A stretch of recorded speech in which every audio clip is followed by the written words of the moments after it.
தமிழ்நாடு முழுவதுமாகவே வரக்கூடிய செப்டம்பர் 24ஆம் தேதி வரை மிக கடுமையான வெப்பநிலை அப்படிங்கிறது ரொம்பவே தீவிரமாக பதிவாக போகுது. ஆனால் ஒரு சில மாவட்டத்தில் கனமழையும் அதிகரிக்கும். எந்தெந்த மாவட்டத்தில் மழை பெய்ய வாய்ப்பு இருக்குது, எங்கெங்கெல்லாம் வெயிலுடைய தாக்கம் அதிகரிக்கும் அப்படின்னு சொல்லி நம்ம பார்க்கலாம். நண்பர்களே, மறக்காமல் நீங்கள் லைக் பண்ணுங்கள், சப்ஸ்கிரைப் பண்ணி தொடர்ந்து சப்போர்ட் பண்ணுங்கள். துல்லியமான வானிலை அறிக்கையும் பெற்றுக்கொள்ளுங்கள். தமிழ்நாட்டில் வரக்கூடிய நாட்களில் கடலோர மாவட்டங்களில் ஒரு சில இடங்களில் மிதமான மழை பொறுத்த வரைக்கும் பதிவாக வாய்ப்பு.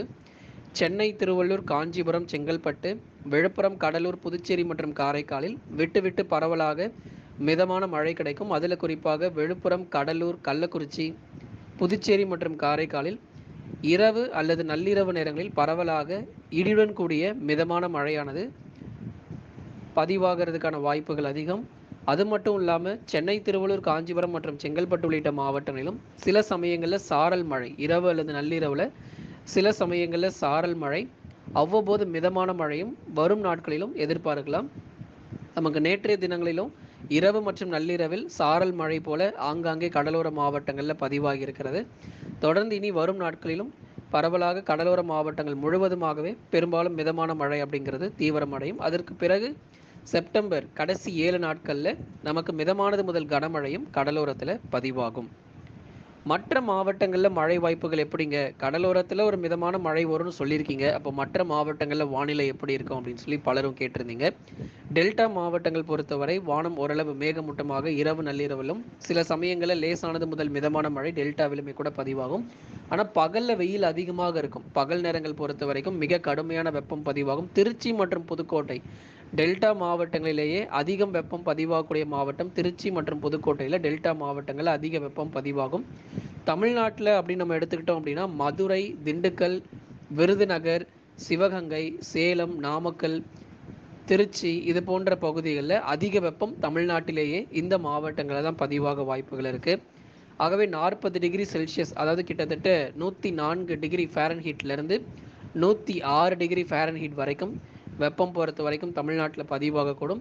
இதில் மோசமான வெயில் பதிவாகக்கூடிய நாட்கள் ஒரு மே மாதங்களில் அக்னி நட்சத்திரம் எப்படி இருக்குமோ அதுபோல் வெயிலுடைய தாக்கம் பதிவாகக்கூடிய நாட்கள் செப்டம்பர் 21, 22 மற்றும் 23 தேதிகளில் அக்னி நட்சத்திரம் போல நமக்கு பகல் நேரங்களில் தென் மாவட்டங்களில் வெயிலுடைய தாக்கம் அதிகரிக்க வாய்ப்பு இருக்குது. கடலோர மாவட்டங்களில் சில சமயங்களில் லேசான மழை, மிதமான மழை பெய்தாலும் பகல் நேரங்களில் கடும் வெப்பம் அப்படிங்கிறது ரொம்பவே தீவிரமாக தாங்க இருக்க போகுது. அது மட்டும் இல்லாமல் நமக்கு மழை வாய்ப்புகளும் இந்த நாட்களில் தான் இருக்கும். செப்டம்பர் 23 முதல் இந்த 30 வரை இருக்கக்கூடிய நாட்கள் மிதமானதுலேருந்து கனமழை விட்டு விட்டு தமிழ்நாட்டில் சில மாவட்டங்களில் மட்டும் பதிவாக வாய்ப்பு. ஆனால் கண்டிப்பாக 100% தமிழ்நாடு முழுவதுமாக செப்டம்பரில் மழை பதிவாக வாய்ப்பு கிடையாது. பகுதியாக தான் நமக்கு மழை பெய்யும். எல்லா மாவட்டங்களிலும் எல்லா இடங்களிலும் கனமழையானது நிச்சயம் தீவிரம் ஆகாது. ஆகவே உக்கிரமாகக்கூடிய வெயில் பொறுத்தவரை தமிழ்நாட்டில் வருகிற செப்டம்பர் 21 முதல் 24 வரைக்கும் இந்த வெப்பம் ரொம்ப தீவிரமாக இருக்கும். ஆகவே நமக்கு கோடை காலங்களில் எந்த அளவிற்கு வெயிலுடைய தாக்கம் அதிகரிக்குமோ அந்த அளவிற்கு வெப்பம் அதிகரிக்கும். அப்படிங்கிறதுனால ஒரு கோடை காலங்களில் என்ன முன்னெச்சரிக்கை நடவடிக்கைகள் எடுப்போமோ அதை இப்போ நம்ம எடுக்க வேண்டிய ஒரு சூழ்நிலை இருக்கிறது.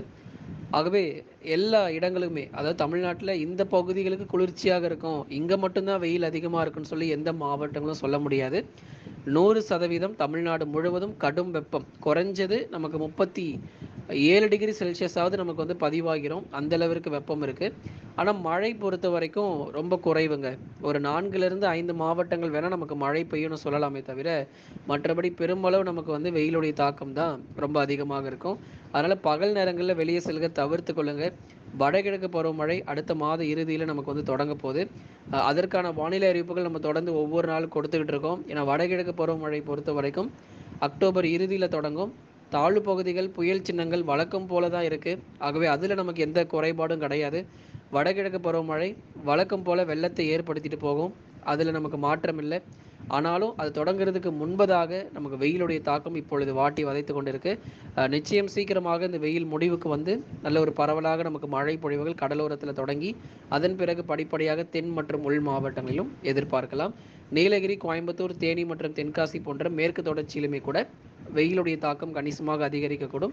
சில இடங்களில் மழை பகுதியாக மலை பகுதிகளில் மிதமான மழை வாய்ப்புகள் இருக்குது. லைக் பண்ணுங்கள், மறக்காமல் சப்ஸ்கிரைப் பண்ணி தொடர்ந்து சப்போர்ட் பண்ணுங்கள்.